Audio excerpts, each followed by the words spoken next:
Hello बच्चों, आज हम बात करने वाले हैं एलिमेंट्स पे, एटॉमिक नंबर पे और वैलेंसी पे एंड चार्ज पे। काफ़ी इम्पोर्टेंट टॉपिक है हमारा ये, जो कि केमिस्ट्री का आप बोल सकते हैं बेस है, जहाँ से काफ़ी जो कन्फ्यूजन होते हैं वो आपके दूर हो जाते हैं। स्टार्ट करते हैं। जैसा कि आपने 10th स्टैंडर्ड तक पढ़ लिया होगा, हमारे पास 18th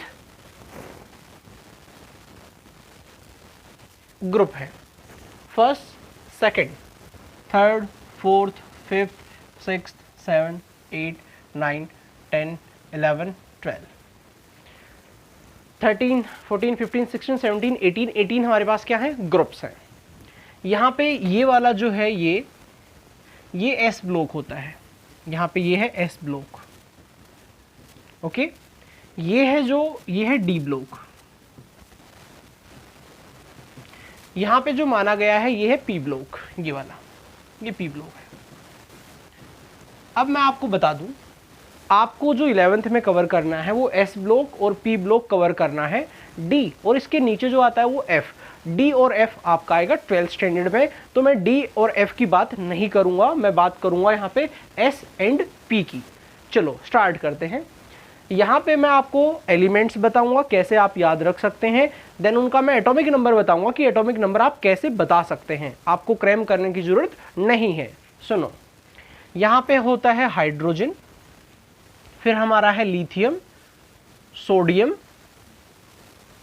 सोडियम के बाद potassium, rubidium, caesium and then francium. अब आप इसको कैसे याद रखेंगे, मैं आपको ट्रिक बता रहा हूं, क्योंकि अगर आप एक लाइन याद रख पाएंगे तो आप इजीली याद रख पाएंगे इन एलिमेंट्स को। हीना लीना की रब से फरियाद, हीना लीना की रब से फरियाद, एक लाइन याद रखेंगे जिससे हमारे सभी एलिमेंट्स हमें याद हो जाएंगे। इसके बाद एटॉमिक नंबर की मैं आपको ट्रिक बताऊंगा। चलो, यहां पे बेटा मांगे कार स्कूटर, बाप राजी, मे बी कुछ बच्चे इसको बोल सकते हैं रोए। बेटा मांगे कार स्कूटर, बाप रोए। देखो, अगर आप अच्छे से पढ़ते नहीं हैं तो अगर आप ये सभी चीज़ें उनसे मांगेंगे तो रोएंगे ही कि पढ़ते वढ़ते हो नहीं और आपको ये चीज़ें चाहिए। बट अगर आप अच्छे से पढ़ते हो, सभी काम अच्छे से करते हो, तो आपके जो फादर हैं वो क्या हो जाएंगे? वो खुश हो जाएंगे और आपको वो चीज़ दिला देंगे। चलो, अब हम आगे चलते हैं 13th पे। Boron, aluminium, gallium, indium, thallium, ये हमारे एलिमेंट्स हो गए हैं 13th ग्रुप के। बैंगन, आलू, गाजर इन थैला, तो ये हमारे हो गए हैं 13th ग्रुप के एलिमेंट। अब हम बात करते हैं 14th के लिए। यहाँ पे carbon, silicon, germanium, tin, lead. Kashi गए संत प्रभु, आप ये याद रख सकते हैं, अपनी भी कोई ट्रिक बना सकते हैं। काशी गए संत प्रभु, जिससे हमें एक लाइन में सभी एलिमेंट याद हो जाएंगे। क्यों? क्योंकि हमारे सिलेबस में एस ब्लॉक भी है और हमारे सिलेबस में पी ब्लॉक भी है। आगे चलते हैं। Next, nitrogen, phosphorus, arsenic, antimony, bismuth. इसके लिए हम क्या करेंगे? ना पढ़ो ऐसे सब बिगड़ जाएगा। मीन्स आप अच्छे तरीके से नहीं पढ़ते हैं तो क्या होगा? ना पढ़ो ऐसे सब बिगड़ जाएगा। तो ये हमारे एलिमेंट्स हो गए हैं 15th ग्रुप के, nitrogen, phosphorus, arsenic, antimony, bismuth. अब हम बात करते हैं 16th के लिए। 16th में है ऑक्सीजन, सल्फर, सेलेनियम, टेलेरियम, पोलेनियम। इसके लिए ओए सर से टेक्निक पूछ, रिपीट कर रहा हूं, ओए सर से टेक्निक पूछ। यहाँ पे हमें 16th ग्रुप क्लियर हो गया है। अब यहाँ पे फ्लोरीन, क्लोरीन, ब्रोमीन, आयोडीन और एस्टेटाइन, ये हमारा एलिमेंट है जिसकी प्रॉपर्टी ज़्यादा डिस्कवर हुई नहीं है। हम केवल फ्लोरीन, क्लोरीन, ब्रोमीन, आयोडीन को लिख के छोड़ देते हैं, बट आपको याद रखना है एस्टेटाइन भी यहाँ पे है। तो क्या बोलेंगे? फिर कल बाहर आया एस्टेटाइन, फिर कल बाहर आया एस्टेटाइन। ये हमारे 17th ग्रुप के एलिमेंट्स हो गए हैं। अब हम बात करते हैं 18th की। Helium, neon, argon, krypton, xenon, radon. यहां पे हम याद क्या रखेंगे? He never arise. करंट की बात कर रहे हैं। ही नेवर अराइज, करंट 0 पे, रन आउट, करंट 0 पे रन आउट। अब हम एस ब्लॉक के भी एलिमेंट लिख चुके हैं और हम पी ब्लॉक के भी एलिमेंट लिख चुके हैं और हम ट्रिक के साथ उनको याद भी रख पाएंगे। डी और एफ की बात अभी हम नहीं करेंगे, हम 12th स्टैंडर्ड में बात करेंगे। अब बात करते हैं एटॉमिक नंबर की। यहाँ पे इसका नंबर है 1, यहाँ पे इसका नंबर है 2। चलो अब मैं आपको बता दूं कि आप नंबर कैसे बता पाएंगे। सुनो, क्या होता है, आपको ये याद रखना है या आपको अपनी टेबल देखनी है। आपका ये जो होता है ना यहाँ पे हॉरिजॉन्टल, इनको पीरियड्स कहते हैं। फर्स्ट पीरियड में आपके पास हैं केवल 2 ही एलिमेंट, आप चेक कर सकते हैं। सेकंड में है 8, थर्ड में है 8, फोर्थ में जाएंगे आपके पास है 18, फिफ्थ में जाएंगे फिर से 18, सिक्स्थ में जाएंगे 32, आप चेक कर सकते हैं। 32 जो आपके 6 में 32 हैं, आपको 18 नजर आएंगे, बट आप देखना एटॉमिक नंबर का वहां पे गैप दे रखा है। वो एलिमेंट 14 एलिमेंट नीचे लिखे गए हैं। उस पीरियड में 18 है और उसके 14 एलिमेंट को नीचे रखा गया है। मीन्स टोटल कितने हैं? 32। चलो अब हमें पता है, मान लो हमसे पहले अगर 5 बच्चे चले गए हैं तो हमारा एटॉमिक नंबर क्या रहेगा? 6। बिल्कुल। अगर हमसे पहले मान लेते हैं 10 बच्चे चले गए हैं तो हमारा रोल नंबर क्या रहेगा? 11। ओके, तो हम बात करते हैं, यहाँ पे इसका है 2, देन फिर कितने पास हो गए हैं? 8, तो यहाँ पे इसका नंबर कितना रहेगा? 10। फिर कितने? 8। आर्गन का कितना रहेगा? 18। अब आर्गन तक तो आप जानते हो क्योंकि 10th स्टैंडर्ड तक आप 20 तक क्लियर थे आपको। फिर कितने चले गए? 18, तो यहाँ पे नंबर रहेगा 36। फिर 18, देन नंबर रहेगा 54, ऐड कर देना 36 में, एंड अगेन 32। अब 32 है तो 32 ऐड कर देंगे, यहाँ पे क्या आ गया है? 86। अब अगर आपको इनका नंबर पता लग गया है, पीछे आ जाए आप। 10 है तो क्या होगा? 9, 8, 7, 6, 5। 18 है 17, 16, 15, 14, 13। यहाँ पे 36 है, 35, 34, 33, 33, 32, 31। आप किसी का भी एटॉमिक नंबर इजीली बता पाएंगे। अब अगर इसका नंबर 2 है तो यहाँ पे क्या रहेगा? 3, क्योंकि ये उससे आगे है 3। यहाँ पे क्या? 4।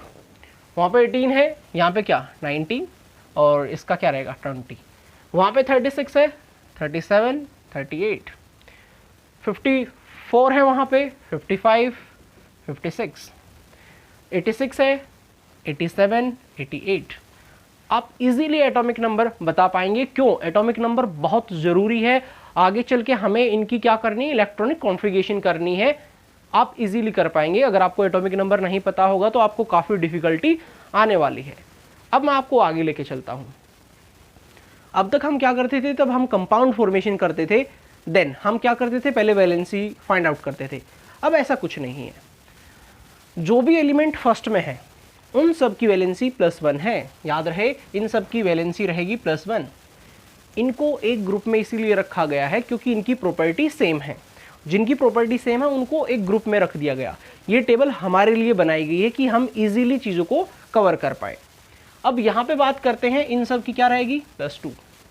अब आप कैल्शियम तक तो जानते हैं, बट अगर कंपाउंड आ गया Ba का, ओके, तो Ba का कंपाउंड आ गया है Cl के साथ, कंपाउंड बनाइए।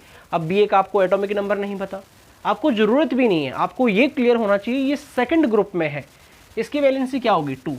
क्लोरीन कहाँ पे है? 17th में, उसकी वैलेंसी क्या रहेगी? 1। देन क्रॉस मल्टीप्लाई हो जाएगा, क्या बनेगा?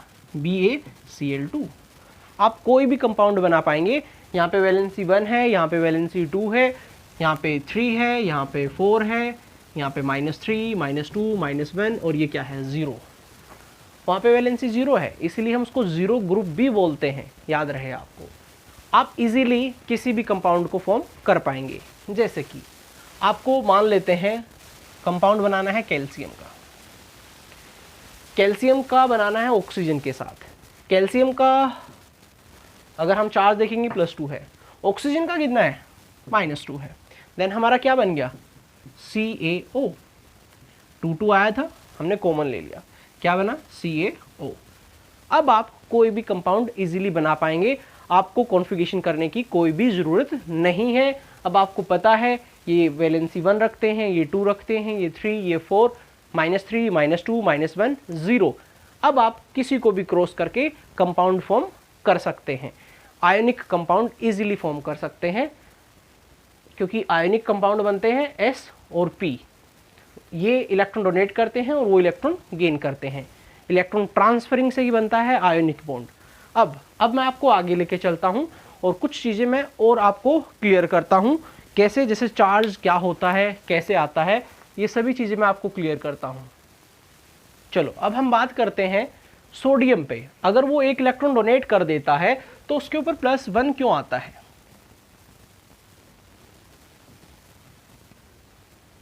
अब आप लोगों को बता दिया जाता है कि उसने एक इलेक्ट्रॉन दिया इसलिए उस पर एक पॉजिटिव चार्ज आ गया, ऐसा नहीं है। अगर हम इलेक्ट्रॉन दे रहे हैं तो हमारा तो कम हो रहा है ना, माइनस होना चाहिए, बट चार्ज क्यों आया सुनेंगे आप। क्या होता है, सोडियम का नंबर है 11, इसमें इलेक्ट्रॉन है वो 11 है, प्रोटॉन्स हैं वो भी 11 है। अब आपने क्या किया, इलेक्ट्रॉन की ट्रांसफरिंग होती है, प्रोटॉन की कभी भी ट्रांसफरिंग नहीं होती है। यहां से एक इलेक्ट्रॉन चला गया, कितने बचे, 10। पहले आपका एटम न्यूट्रल था, 11 इलेक्ट्रॉन थे, 11 प्रोटॉन थे, बट अब क्या हो गया है, 10 इलेक्ट्रॉन 11 प्रोटॉन, चार्ज कौन सा इंक्रीज हो गया है, आपको दिख रहा होगा, पॉजिटिव, इसीलिए इसके ऊपर आ गया Na पॉजिटिव। इस वजह से उसके ऊपर पॉजिटिव आया क्योंकि उसमें एक प्रोटॉन एक्स्ट्रा है। अब बात करते हैं मैग्नीशियम की। हमने 2 इलेक्ट्रॉन दिए, Mg2 पॉजिटिव बन गया। अब इसका नंबर था 12, इलेक्ट्रॉन 12, प्रोटॉन्स 12, बट हमने क्या किया, एक नहीं 2 इलेक्ट्रॉन यहाँ से हमने निकाल दिए, कितने बचे, 10, प्रोटॉन्स कितने ज़्यादा हो गए, 2, इसीलिए यहाँ पे चार्ज क्या आ गया है, +2।